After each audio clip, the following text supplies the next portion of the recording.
Écoutez, moi je finis par comprendre que ce qui se passe aujourd'hui au Congo, ce n'est pas le fruit d'un hasard.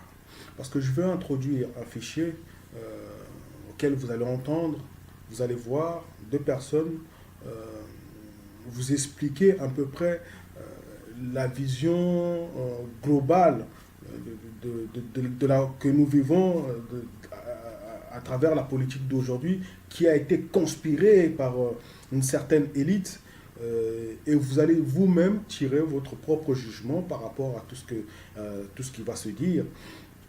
Mais comment dire, moi, quand j'ai suivi ce fichier, ça m'a permis à comprendre que le monde euh, va très vite. Le monde avance à une vitesse extraordinaire. Et ça m'a aussi permis de comprendre à quel point nous, les Africains, bien que je n'aime pas trop ce terme africain qui a pour connotation afrikia, qui veut dire les séparer ou voilà, les repousser. Et je n'aime pas trop ce terme. Je dirais plutôt les Camaïens, les Kémites. Et ça nous ressemble un peu plus. Alors, le problème que j'ai compris avec nous, peuple du Kama, c'est que nous sommes des gens effectivement euh, très sensationnels. Euh, il est vrai que nous faisons beaucoup preuve de moralité.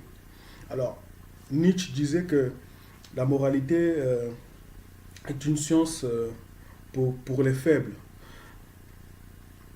Quelque part, je ne dirais pas qu'il a totalement faux, euh, mais je dirais que la moralité a son côté positif et aussi a son côté négatif. Mais moi, de ce que je pourrais dire, contrairement à Nietzsche, je dirais que la moralité est une science euh, pour les hommes sensés. Voilà. Et, et justement, le côté négatif de cette moralité, c'est que nous avons toujours tendance à laisser passer les choses ou à être passif sur beaucoup de choses. Et justement, le fait d'être passif, c'est ce que parfois, sur certaines circonstances, de certains contextes, d'être passif, ça fait ressortir de la faiblesse. Vous voyez. Et plus encore quand on vient vous introduire une éducation religieuse, on vous frappe sur la joue droite, vous tendez la joue gauche. Ça, c'est encore une petite preuve de moralité. Parce qu'effectivement, on vous frappe sur la joue droite, vous êtes en droit de répondre ou de ne pas répondre. Et la meilleure des choses, c'est d'arrêter l'action. Et si on veut arrêter l'action, c'est de ne pas répondre. Et si on veut continuer l'action, c'est de répondre. Alors là, il se joue le rôle de la moralité. Mais le problème avec nous les Africains, c'est que à un certain moment, quand vous vous êtes pris des droites ou des baffes sur la joue droite, une fois, deux fois, trois fois, bah, voilà, on commence à vouloir à répliquer, hein, à se réveiller. Parce qu'à un certain moment, c'est vrai que ça permet aussi, quand on vous met une baffe sur la joue droite, ça vous permet aussi de vous réveiller. Il faut se dire qu'il y a quelque chose qui est en train de se passer. Mais nous avons un problème, c'est qu'aujourd'hui, nous sommes comme anesthésiés, nous sommes comme dans un sommeil profond, nous sommes comme... c'est incroyable. Et, et c'est ça que nous devons commencer à entreprendre aujourd'hui, d'agir comme des adultes, d'agir comme non pas des enfants, parce que la société avance, le monde avance, et il y a beaucoup de systèmes qui se mettent en place, il y a beaucoup de philosophies qui prennent jour aujourd'hui, des concepts de la vie, des visions de la vie qui prennent forme aujourd'hui. Si nous, nous ne faisons pas souffrance de nous réveiller, bah, nous allons nous retrouver toujours aussi enfantins que nous avons été il y a 400 ans ou 4000 ans, vous comprenez, ou 1000 ans. Et c'est ça le problème à nous les Africains. Alors, je dirais que moi, dans cette vidéo que je vais vous faire voir, ça m'a réveillé, ça m'a boosté. Et pour rentrer vraiment dans le vif du sujet, j'aimerais que vous regardiez cette vidéo Et une fois que vous l'aurez vu, nous allons parler du problème du Congo, qui remonte à très très très loin. Ils ont tout de suite accepté l'invitation de venir ici dans le théâtre de Dieudonné, parce qu'ils savent que dans le monde entier, on essaye d'empêcher les gens de réfléchir et d'agir selon leur intuition, leur bonté, leur qualité spirituelle, en les accablant sous les accusations d'antisémitisme. Donc même sans connaître Dieudonné, ils étaient persuadés que c'était une accusation infondée. Et donc je pense qu'il y a beaucoup d'échanges qui peuvent avoir lieu entre toutes les sensibilités tellement variées que nous représentons. Étant donné la raison de ma présence parmi vous, je pense qu'avant d'aborder les sujets que je vais traiter, je me dois d'évoquer la mémoire du président Abou Ammar Yasser Arafat, qui était un homme exceptionnel, sortant de l'ordinaire. Pour le peuple juif, contrairement à la croyance populaire, c'était également une personne à l'esprit clair. Il avait une vision de l'avenir, une compréhension très profonde de ce qu'est vraiment le judaïsme et de ce qu'est le sionisme.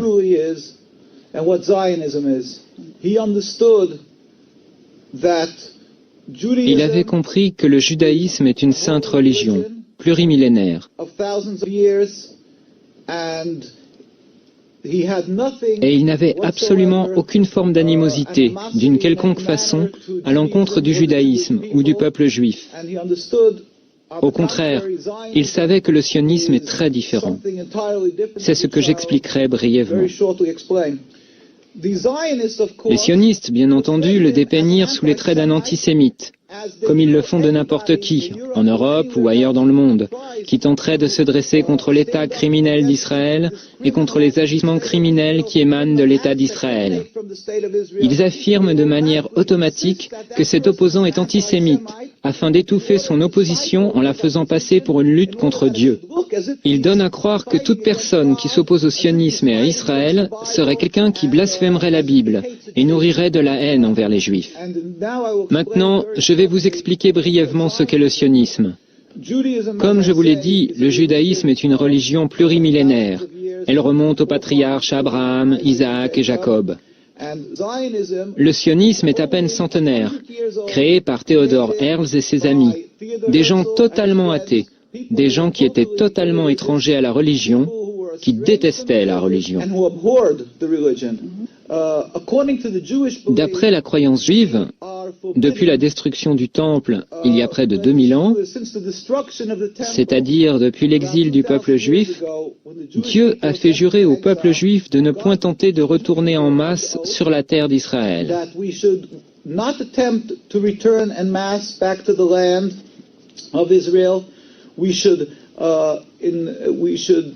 Nous ne devrions jamais nous rebeller contre une quelconque nation. Et nous ne devrions jamais rien tenter afin de mettre un terme au décret exilique émanant de Dieu. Seul Dieu, sans la moindre intervention humaine, peut mettre un terme à cet exil. Et Dieu est très compatissant. Il regarde tous les peuples qu'il a créés, et donc le peuple juif parmi eux, dans l'exil. Et c'est quand il jugera le moment opportun qu'il mettra immédiatement un terme à l'exil. Il se produira alors une révolution métaphysique dans le monde. Le monde entier reconnaîtra qu'il n'y a qu'un seul Dieu, et il le servira, rassemblé dans l'harmonie et la paix. Nous n'utiliserons pas les armes, ni ne lancerons une offensive militaire pour convaincre les gens qu'il n'y a qu'un Dieu unique. Simplement, nous nous lèverons tous ensemble pour servir Dieu, ce à quoi un juif aspire, ce qu'il espère, ce pourquoi il prie. À l'époque, au début du sionisme, à ses prémices, les rabbins se sont insurgés unanimement. Ils protestaient, disant « C'est un blasphème, c'est de la rébellion contre Dieu. Si cette idéologie est mise en application, nous en souffrirons terriblement. » Malheureusement, les sionistes ont réussi. Tout d'abord, ils voulurent aller en Ouganda. Là-bas, il y avait des terres vierges, mais ils comprirent que la nation juive ne les suivrait pas. Aussi se jouèrent-ils et abusèrent-ils des espoirs et des aspirations que pouvait entretenir tout juif à retourner à Jérusalem. Voilà. Comme vous avez pu entendre, il y a eu un projet d'aller vers l'Ouganda. hein. C'est une élite qui a créé une conspiration, qui a créé une façon de faire de la politique. Et en cherchant justement un endroit géographique pour pouvoir s'installer, ils ont choisi l'Ouganda. Et ils ont vu qu'en fait, en Ouganda, personne ne les suivrait. Et on a choisi aujourd'hui la Palestine. Mais aujourd'hui, moi, je ne veux pas intervenir par rapport à la Palestine. Je veux parler aujourd'hui par rapport au Congo et ce qui se passe aujourd'hui au Congo. Alors, moi, ça m'a permis de me poser des questions, de me dire, est-ce que le projet qui a été établi il y a très très longtemps, est-ce que c'est pas ça que nous vivons aujourd'hui? Quand nous regardons la politique entre le Rwanda et l'Israël aujourd'hui, parce que c'est vrai, Rwanda-Ouganda, c'est la même chose, hein, c'est le même territoire. Aujourd'hui, nous ne parlons pas de l'Ouganda, peut-être parce que le projet a été fait sur ce nom et qu'il a été dévoilé, alors on prend le Rwanda qui est juste son voisin. Et puis en même temps, il y a Paul Kagame qui était initié par la CIA. La CIA, on sait très bien que c'est des personnes qui fricotent un petit peu avec l'État israélien. Et quand nous voyons Benjamin Netanyahou qui va rencontrer Paul Kagame par rapport à la politique économique, et aussi on met le fait historique en avant. On nous parle de génocide du Rwanda et puis le génocide d'Israël, quelque chose qu'on veut mettre en avant pour pouvoir vendre cette fraternité autour du malheur, hein. Et est-ce qu'il n'y a pas raison de faire un rapprochement de ce que nous venons d'entendre?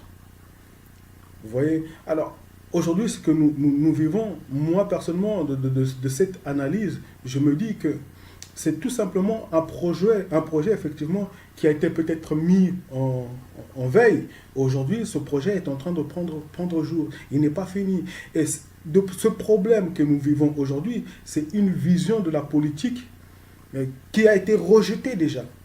Hein, qui a été rejetée. On a vu que personne ne les suivrait. Personne ne les suivrait. Et aujourd'hui, on vient nous imposer cette vision de la politique. Et en nous imposant cela, nous voyons les conséquences. D'où plus de 8 millions de morts. Nous parlons de 8 millions de morts, c'est ce qu'on nous dit officiellement. Hein.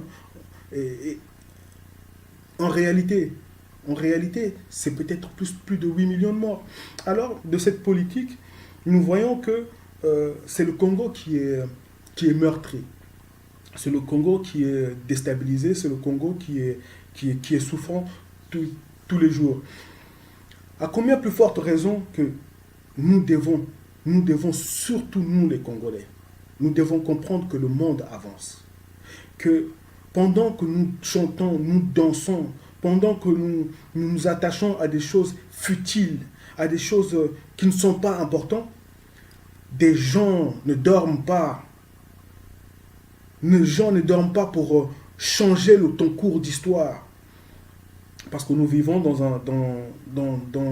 un système où c'est le plus fort qui domine. Et c'est comme ça, la nature est comme ça. C'est le plus fort qui domine. La nature est faite de cette discipline-là.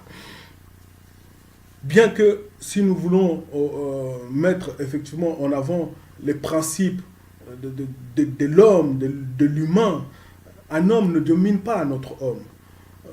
Je pense que si nous partons un petit peu dans le texte de la création, Dieu dira à l'homme, je t'ai créé et voici tout ce qu'il y a autour de toi, tu domineras sur toute chose sur la terre. Alors on nous parle de l'homme qui va dominer l'état animal, l'état végétal et l'état naturel. Et maintenant de cette domination, ce n'est pas dans le sens de pouvoir détruire la nature, comme nous voyons aujourd'hui avec les sociétés qui travaillent sur le chimique et puis ça abîme l'air, etc. L'air devient toxique. Ce n'est pas pour tuer des animaux, parce que nous sommes en fait en réalité des carnivores. Hein. Nous sommes, et Non, c'est de savoir vivre justement avec le monde animal, le monde végétal et le monde, le monde climatique. Ok. Et en fait, comment dire, quand on nous parle de la domination, c'est l'intelligence, la bonne intelligence de pouvoir vivre avec ça. Et c'était entre parenthèses pour faire comprendre que nous pouvons vivre en harmonie, nous les hommes, entre nous, bien que la nature a établi certaines disciplines. Alors, je pense qu'il est vraiment temps que nous, les Congolais, nous commençons à nous réveiller.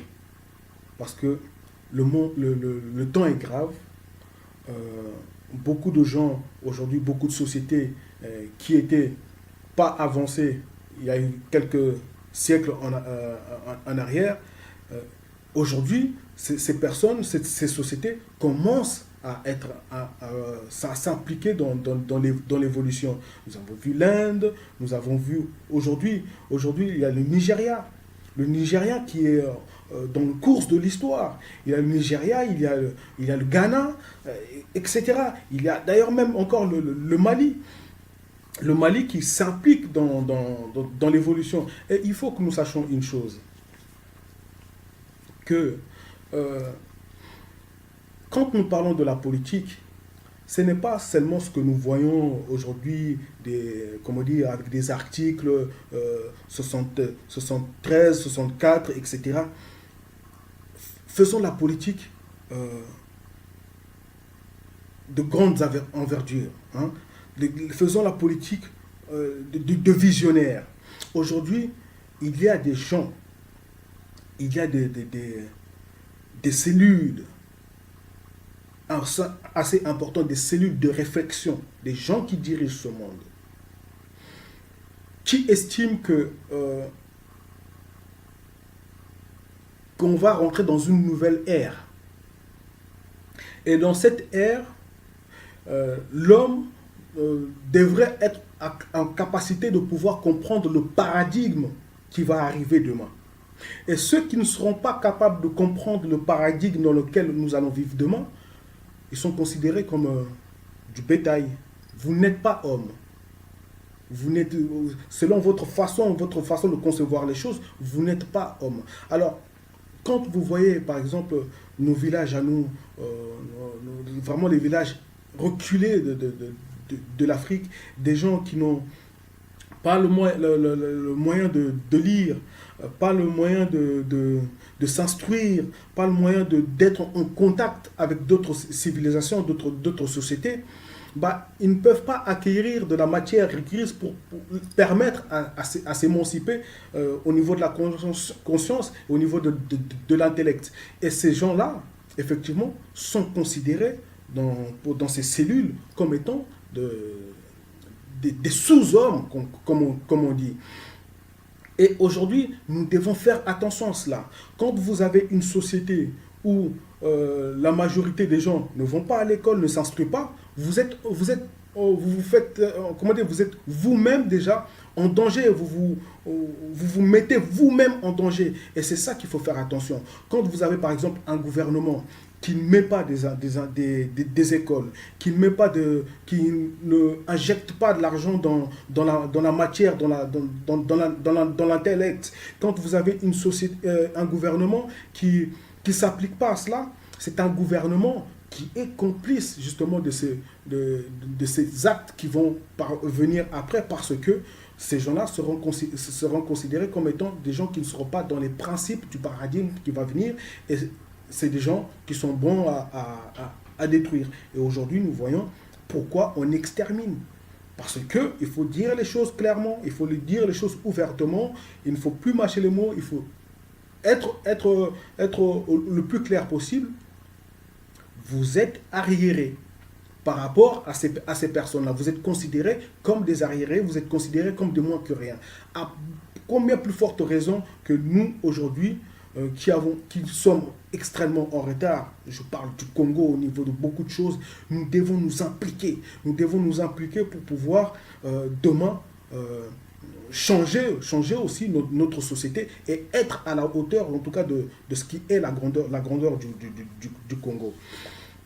Alors, Bandeko Nangai, il y a beaucoup à faire, il y a beaucoup à comprendre, et surtout, il y a beaucoup à endurer. Ce n'est pas une histoire qui se fait en quelques années, mais je pense qu'aujourd'hui, si 1, 2, 3 se lèvent, c'est pour que demain, 6, 7, 8 se lèvent aussi. Et si 8 se lèvent, c'est 16 à 20. Et il faut commencer maintenant. Il faut commencer maintenant que nous avons pris conscience de pas mal de choses. Nous devons commencer à instruire nos enfants. Instruire nos enfants, surtout aussi de l'éducation des enfants à la maison. Dans l'éducation, la chose première qu'il faut inculquer à l'enfant, expliquer à l'enfant, c'est la culture, son identité, sa nationalité. C'est la première des choses. C'est la première d'éducation qu'il faut donner à un enfant. Lui apprendre ce qu'il est, d'où il vient.